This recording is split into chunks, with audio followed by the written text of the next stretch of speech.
Madam Boss vatenda Raw Entertainment for sponsoring kuenda kuBET zvazvichiratidza zvachose kuti kuri kudhura sezvo makadzi akataura kuti akasvika pakutora mari kunana mashonisa ukuwo hodzeko vatendwa zvikuru kurega mudzimai wavo achiita zvaanoda nelife yake. Welcome back to your channel. Kunyaya dzacho dzakawanda tisati tadaro regai timhoresane maswera seiko vedway regai tingoiti kavara nyaya yacho vanhu vagone kuvata vazorore. Okay, so pane nyaya dzakawanda kugrupu rafomewa rekuti Madam Boss avadzoke kumusha vachindoita welcome kuairport. Pari kuratidza kuti pane kukumbidzanwa kwemari kuri kuitika, izvo zvafadza Cat family zvikuru kuti okay yes munositaura imi kuti Katsibonga rinochairwa mari paside yezvikamusneki undergrass wenyu uyu ari kuchairwawo mari inga 1. Saka regai titange pazvatangira. Madam Boss vatenda zvikuru vakati thank you to Raw Entertainment Africa and BET for this amazing opportunity. Miss Shirley, the co-founder of Raw Entertainment, thank you for letting my credentials and achievements be known to BET. That led me to be invited. We really appreciate how you use the Madam Boss brand to lift our Zimbabwean flag high. As Zimbabwe, we need more opportunities like this, and we hope the collaboration of Raw Entertainment and BET International will continue to open even bigger doors for us. I can safely say winning the E! Entertainment Award was just the beginning of such a great opportunity. Once again, many thanks to Raw Entertainment. Hanzi na Miss Shirley, Kuno Kuma International. Madam Boss is now in my hands. Sit back, relax, and enjoy the benefits of your hard work. Uko Miss Shirley, vanga va Twitter vakati ivo in life, learn to give flowers to those who deserve them. After two people that meant the world to me passed on, just 2 months apart, I was ready to give up on life. Raw Entertainment was my rebirth, and Scott Cooper deserves this credit. The Rick Ross show was my choice, and he made it happen to see if it would bring the spark back. From there, I never stopped. I gained my strength back. People can give me credit for what I do, but no, when it comes to Raw Entertainment, this amazing man deserves his credit. I'm backed with strong giants that help me achieve my goals.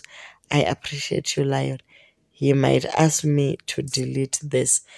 So Scott Cooper is the man behind Raw Entertainment. Achisponzana na Miss Shirley. Remember, Miss Shirley was the manager yake Nembi. Zvese zvaitika kunana Dreams kuna nani nezvimwe zvakadaro. Miss Shirley ndo vaimanya nazvo. She's a good organizer. So she is the one who made it possible for Madam Boss kuti vaende.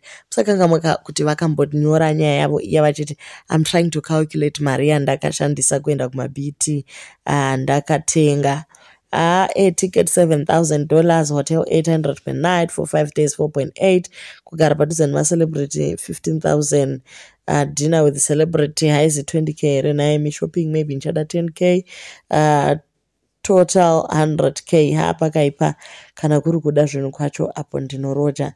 Rent yekumba 1,800, salaries preschool and home 5,000, negro salaries 500 to 1,000 ndo budget iripo. Makadzi atotaura kunana McG kupodcast akati vedwe zvanga zvakaoma kuenda kuBET. I appreciate the opportunity, but zvanga zvakaoma. Ndasvika pakukwereta kuti ndino represent South Africa and be the star that I am, but muhomwe chaimo aiwa manga muchisosona. Okay, so imwe nyaya iripo ndeyekuti kupema hakuzi kwezvikiti chete. Naika is kupema hakuzi kwezvikiti chete mugrupu rafomewa rekuti vanhu vanosangana na Madam Boss. I will just quickly read the chat so that you understand the context. Kuri kunzi, hi everyone, tiri kunosangana kuairport, and then after that we are planning for an after party. We also planning a cocktail party for everyone of our fans. I'm going to open the comment section for a little while so I can listen to you. Varungu vedu zviri kubva kuna Fani and the administrator. We'll share the program for the airport welcome in due course. That number is working. Okay, ngatitei $1 pamunhu party bude please put the red carpet. How can the message to the Excellence President Mnangagwa to join, or send my Vice President with flowers or documented certificate of acknowledging her hard work? Lastly, what's a favorite musician to grace this ceremony? As he will be coming out of the door, that musician takes it. Toita jeans and sneakers takaenda muzoona japresa nemacolleagues ake ekunyaradzo. Madam Boss ndovada ndogona kunwa mvura yavageza nayo. Toronga zvakare signature dance paairport ngarizunzwe. Aiwa ngatite zviri formal darling. JP andigoni naye ndogona kutaura naye. Good idea. Kuuya weboss anoita here. Tasimudzirwa vedu Madam Boss. Okay, so better tichingoita masutu nema-t-shirt ende mofunga vapfeka uniform yadudu atidi kupikiswa. So madhola tiite kavara nyaya yedu ifambe zvakanaka. So this is what came out of the group chat vanhu vachirongana, but it is very clear kuti Zvikiti, they are trying to actually change this whole thing. They were the first people to actually fill the group so that they get information yeku feeder Maitete, but Maitete right now is not interested. I liked a comment pavakataura kuti vedue someone came in achibva taura zvaMadam Boss pagroup ramaipa the Shumba Diaries. Maitete vakabva vatomutsiura vakati no hatidaro panapa tinoita zvokwashumba ende hatisi kuda kudisturbiwa nezvinhu. Kana imi muri vegodo itai zvegodo. Tyra did well. Ngatiregei kuramba tonguva vanhu vebitterness. So she is actually doing well, in as much as she does not comment on that. I feel like she is in her lane right now. Okay, then the last part is talking about Hodzeko vari kunzi ivo vanogona kupiwa award yekuita the most supportive husband. So Tafi the man wrote, the most supportive husband I know, he doesn't care kuti vana nenge vachati kudii, because he knows kuti haadye sadza kumba kwavo. If you take time to talk to Mofela privately, even for just 5 minutes, you will immediately realize why brand Madam Boss is so successful. It's one thing to be talented, it's another thing to create a brand out of your talent. When it comes to Madam Boss, the brand, Mofela is the power and force behind it. The think tank, the visionary, the leader.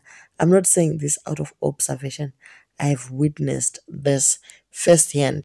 Apa ndinobvumirana naye Tafi the man ari kuti iye maitiro anoita Mofela ekuti unorega mudzimai wako achiekta zvemadhirama. Vamwe varume vanobva vanyara kuti unoda kutinyadzisa kuchipfeka zvinhu zvakadaro kana uchikanda garo rako uchitamba nenzira yakadaro. But Mofela vanoziva kuti this is what makes her happy, and he is actually the manager besides vanafani vanozomanya paground, but he actually comes up with ideas dzekuti the brand ienderere mberi, and they are also good with their public relations. Vanogona kutaura nevanhu, vanogona kuziva maconflicts ekupinda. They choose some battles kuti vangomaluza, so kuti zvinhu zvavo zvifambire mberi. Yes, I know people on social media, they love so much drama, yet she gives us the clean drama isina noise navanhu. So guys, pagrupu Fani hana kukumbira mari, Fani angonyora kuti program ichange yakamira so, but Zvikiti ndo zvakutanga kutaura nyaya dzemadhola vachiitena to make it something else. Hatisi kuti Zvikiti kana kuti tiri family ipi tiri kungoti tiri kungokupai. Don't shoot the messenger. Ndonyaya yedu, Naika.